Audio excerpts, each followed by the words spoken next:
ये शिरेला है। इसे बम्बई में तोड़ना बोलते हैं और भी कुछ बोलते होंगे, मगर अपने कोकण में इसे शिरेला बोलते हैं। ये गर्मी के लिए बहुत ठंडी चीज है, पेट के लिए बहुत अच्छा है। और तुम्हारे नानी की तबीयत भी उतनी ठीक नहीं है, तो नानी आज बना रही है सिर्फ शिरेला की सब्जी और उसके साथ रोटी। आप देख लो। और नानी बहुत बीमार है, फिर भी वो क्यों कर रही है कि अल्लाह किसी बच्चे का काम में आऊं और अपनी आखिरत अपनी भी और सब देखने वालों की, सब इस चैनल को मदद करने वालों की पुरनूर और पुरसुकून बना दे मौला। इससे भी आप अच्छे काम करते हो, मगर ये भी जज़ा खैर है। दुनिया और आखिरत की दोनों जज़ा है। दुनिया का पल का भरोसा है नहीं मेरे बच्चों। अभी मैं एकदम ठीक थी और एक मेरे सीने में और पीठ में दर्द होने लगा। मैं समझ गई कि हट का नहीं है, क्योंकि हट का दर्द अलग होता है। तो मैं दूसरे डॉक्टर के पास गई, तो उन्होंने पेट के डॉक्टर के पास भेजा। पेट के डॉक्टर के पास भेजा तो उस डॉक्टर बोला कि तुम सोनोग्राफी करो। तो 2 तरीके की मेरी सोनोग्राफी हो गई। तो उसमें आया कि मेरे पीठ की थैली होती है ना, उसमें बड़े बड़े 2 कंकर हुए, इतने बड़े कि वो ना पिघल सकते हैं बल्कि बढ़ेंगे। तो उसका जल्दी से ऑपरेशन करने बोला। और मुझे हर्निया जो अपनी नाक में रहती है वो बहुत बढ़ गया है, उसका भी ऑपरेशन तुरंत करो, नहीं तो इमरजेंसी में बोला ऑपरेशन करना पड़ेगा। मगर खून की कमी की वजह से वो बोले बाहर का खून अपन भरेंगे। तो मैंने सर्जन डॉक्टर के पास जाके अपने लिए दवा वगैरह ली हूँ और उनसे कांटेक्ट की हूँ कि अगर इमरजेंसी पड़ी तो मैं आऊंगी, नहीं तो 2 महीने के बाद मैं ऑपरेशन करूंगी। खराब है ये लूंगी नहीं। 2 महीने के बाद मैं ऑपरेशन करूंगी। मेरा बेटा भी जा रहा है, वो आने के बाद ऑपरेशन करूंगी, क्योंकि कोई मर्द चाहे ना घर में, इसलिए। और खून की भी कमी है, उसको भी पूरी करूंगी। बीटरूट, गाजर, हेल्दी चीजें खाऊंगी जिससे खून बढ़ जाए इंशाल्लाह। आप लोगों की दुआ की सख्त जरूरत है नानी को, और मुझे पता है आप मेरे लिए खुलूस से दुआ कर रहे हो, इसलिए नानी खरी है। नहीं तो नानी बहुत सी बीमारी की मरीज है। और मैं भी अपनी हर दुआ में आप लोगों को रखती हूँ इंशाल्लाह, और जब तक जिंदा हूँ तब तक रहूंगी। और आपको पता है ये चैनल जज़ाए खैर के लिए, बच्चों के तालीम के लिए है। और मेरे बहू ने भी चैनल निकाली है, वो भी इसी नीयत से निकाली है कि इससे जो भी फायदा आएगा वो बच्चों को तालीम के लिए दिया जाएगा और सबको दिखाया भी जाएगा।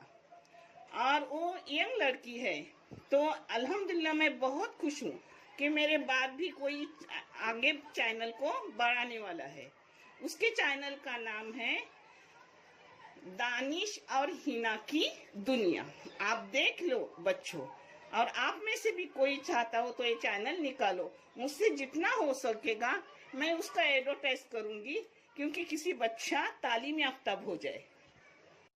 अब पूरा छीलूंगी और फिर काटूंगी, टुकड़े करूंगी, फिर आगे का मैं आपको रेसिपी तो बहुत आसान छोटी सी है, सबको आती है, मगर ये जज़ाए खैर के लिए चैनल चला रही हूँ तो कुछ न कुछ मैं डालती रहूंगी। आपको अच्छा और सही लगे तो जरूर देखो और चैनल आगे करने में मदद करो इंशाल्लाह। अल्लाह रब्बुल करीम अपने सबों की गैबी मदद करेंगे और अपने सबों को जज़ाए खैर देंगे इंशाल्लाह। अल्लाह हर मजबूर की मजबूरियों को खत्म कर, हर बीमार को शिफाए कामला अता कर। या अल्लाह जो मुश्किल में है उनकी मुश्किलों को खत्म कर, जो बीमार है उन्हें शिफाए कामला अता कर, जो बेरोजगार है उन्हें हलाल की पाबूत वाली इज्जत अता कर, और जो बे औलाद है उन्हें नेक्स वाले हिदायत वाली मुकम्मल औलाद से नवाज, जो पूरी दुनिया में उनका नाम रोशन करे और दीन दुनिया की राह में रोशनी फैलाए। या अल्लाह हम बंदों को हिदायत वाली जिंदगी अता कर, और हर मरीज की गुनाह खता माफ कर, उन्हें जन्नतुल फिरदौस में जगह अता कर, जहन्नम की आग से नजात दिला, और हम सबों का ईमान पर खात्मा कर वक्त अय्याम आने पर, और कलमे तैयबा कलमे शहादत नसीब कर, और पहली मंजिल हम सबों की आसान फरमा।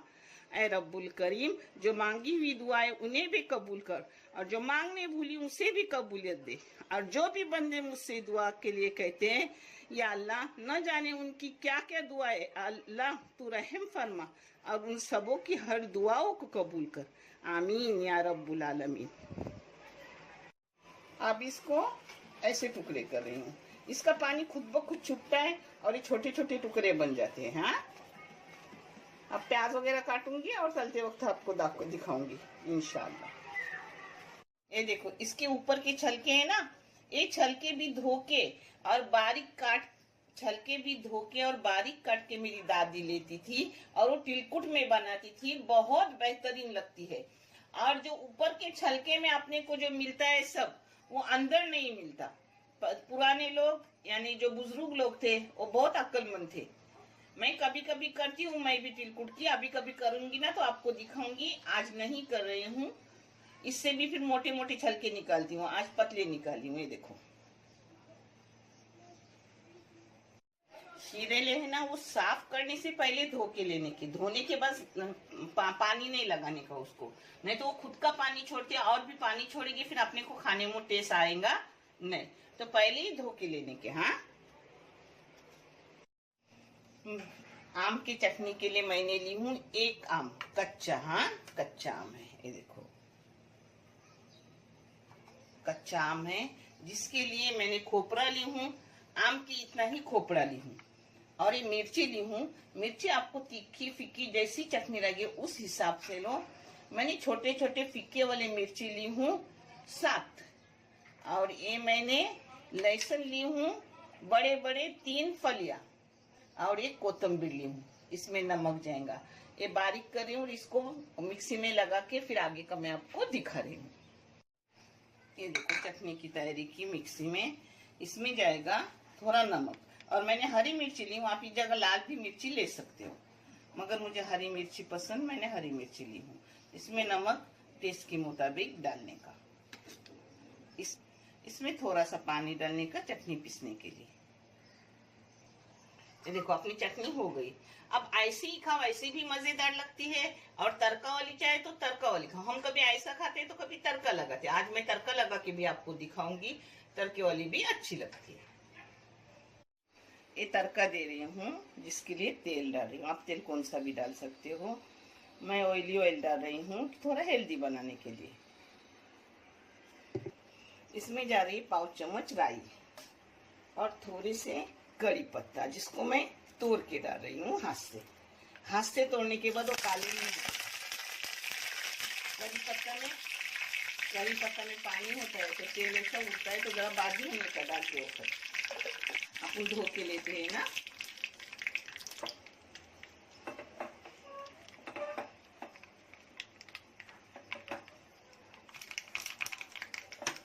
हो गया अपना तड़का।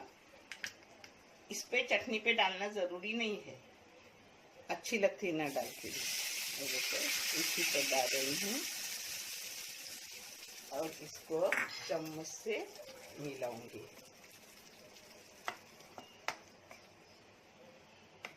ऐसी जरा सूखी सूखी चटनी हो ना तो अपने रोटी के टुकड़े को लगा के बहुत अच्छी लगती है। ऐसा इसको मिक्स करने का तेल को। चलो अब मैं करते वक्त आपको दिखा रही हूँ। ये दरमियानी साइज के 2 प्याज है, उसमें मैंने 2 मिर्ची फीकी वाली डाली हूँ। आप तीखे के लिए जैसा चाहे उतना डालो।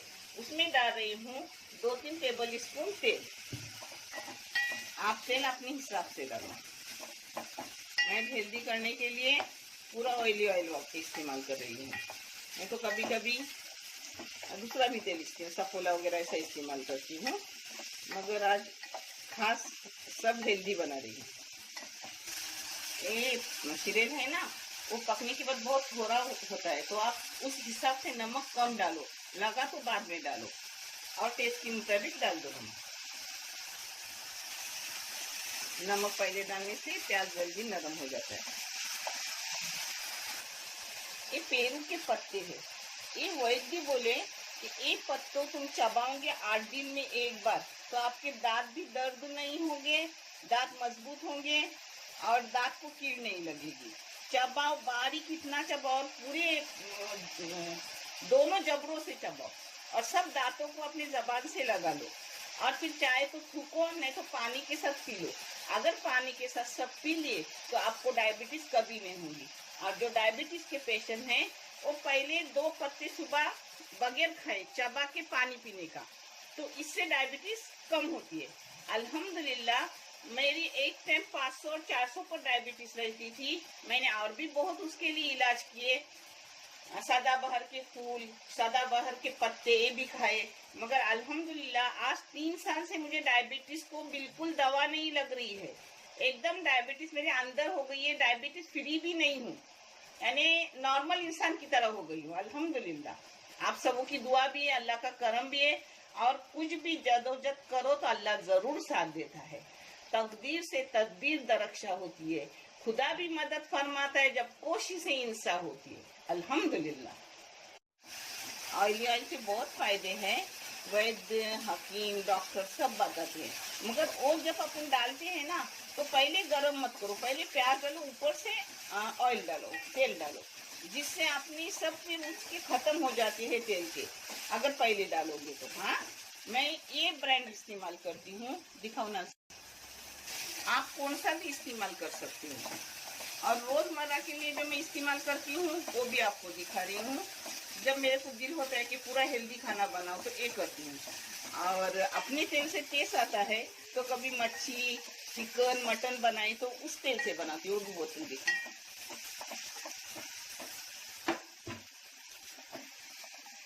इस तेल से बनाती हूँ।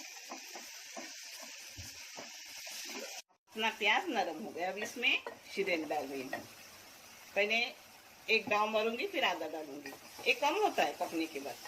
अभी मेरे मुंह में पान का पत्ता है जो चबा रही हूँ। अब इसको पूरा डाल के आहिस्ता से हिलाऊंगी।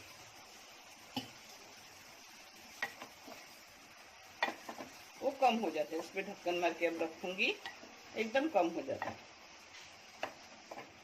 ये ना मसाले का भी अच्छा लगता है, कोकनी टाइप मैंने डाली भी हूँ और भी करके दिखाऊंगी। और झींगे का उसमें झींगे डाले तो और भी टेस्ट बढ़ता है, सुकट मोबिल डाले तो भी टेस्ट बढ़ता है। इसको अब ऐसी बारीक गैस करके रखूंगी पानी छूटने तक। बारीक गैस करके 5 मिनट रखेंगे। देखो 5 मिनट में ही वो कम हो गया, और बहुत कम होगा। अब इसको छोटी गैस पे डाल रही हूँ और अपनी नाचनी की रोटी भून रही हूँ। ये नाचनी की रोटी गर्मी में बहुत मुफीद है, ठंडी है अपने लिए।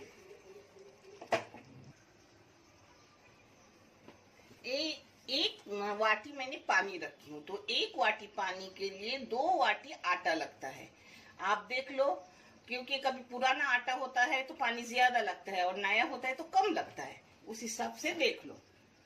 इसमें जाएगा थोड़ा सा नमक, इसमें डाल रही हूँ थोड़ा सा अजवाइन, 1 चुटकी हींग डाली।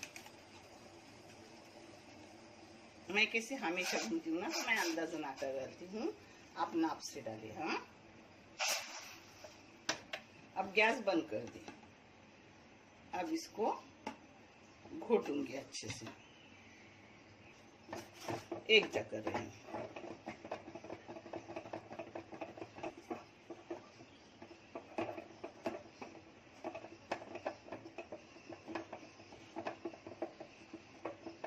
हो गया अपना, और बराबर नाप का भी हो गया, देखने की जरूरत नहीं, आटा भी बराबर हो गया। अब इसको थोड़ा ठंडा करूंगी, मलूंगी और रोटी भून के दिखाऊंगी आपको। तो देखो ऐसा पानी खुद ब खुद छूटता है इसका। ये पानी पूरा मैं एकदम सुखाऊंगी पानी, और फिर मैं आपको दिखाऊंगी, तब तक दिखाऊंगी नहीं।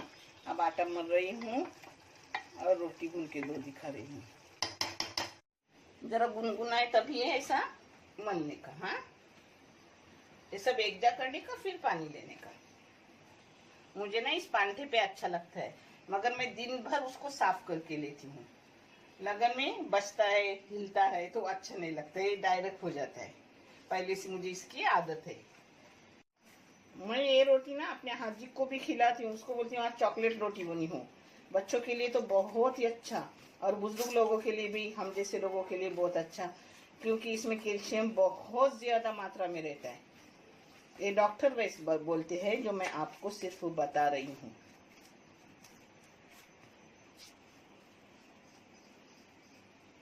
दोबारा जरा सा आटे पे हाथ मारा और इसको गोला बनाई।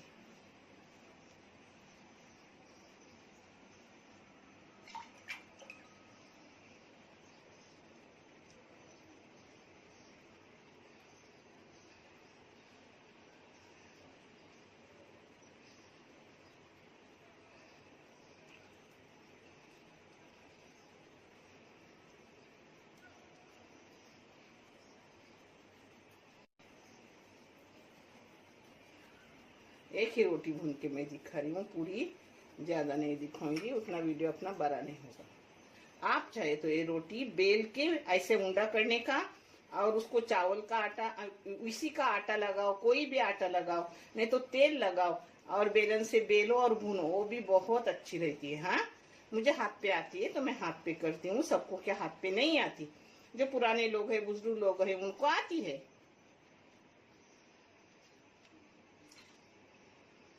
देखो इसको,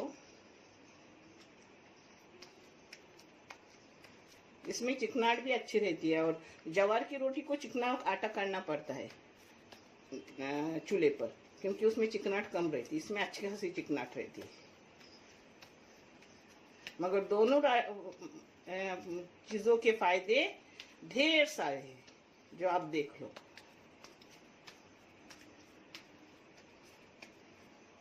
ये देखो, कुछ हो जाए तो उसी जगह पे ऐसा करने का हो जाता है।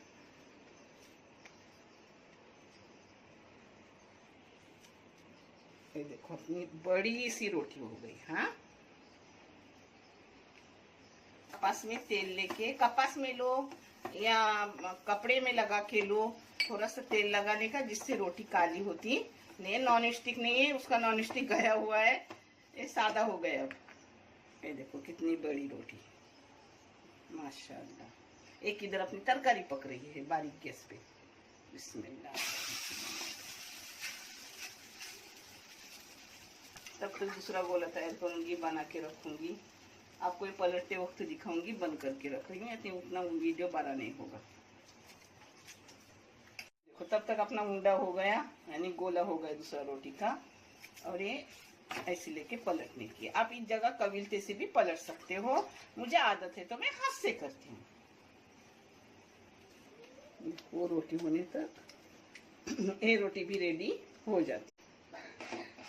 अब इसको पलटी कर रही हूँ।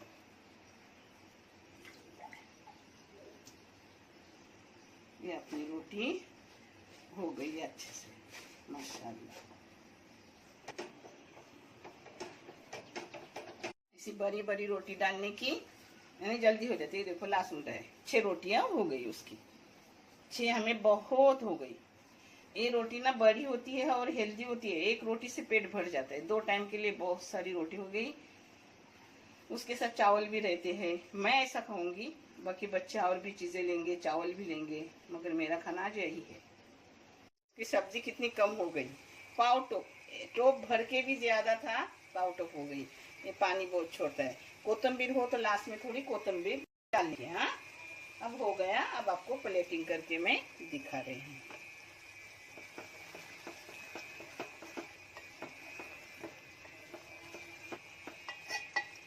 हो गई सब्जी, खाने बैठ रही हूँ।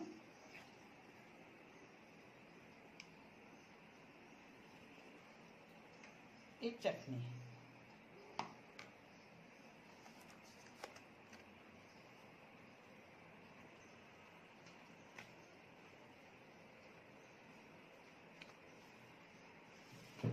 बिस्मिल्लाहिर्रहमानिर्रहीम। आप भी आओ खाना खाने, हेल्दी भी है, टेस्टी भी है, अल्हम्दुलिल्लाह। गर्मी के लिए सभी चीजें ठंडी है। बिस्मिल्लाहिर्रहमानिर्रहीम।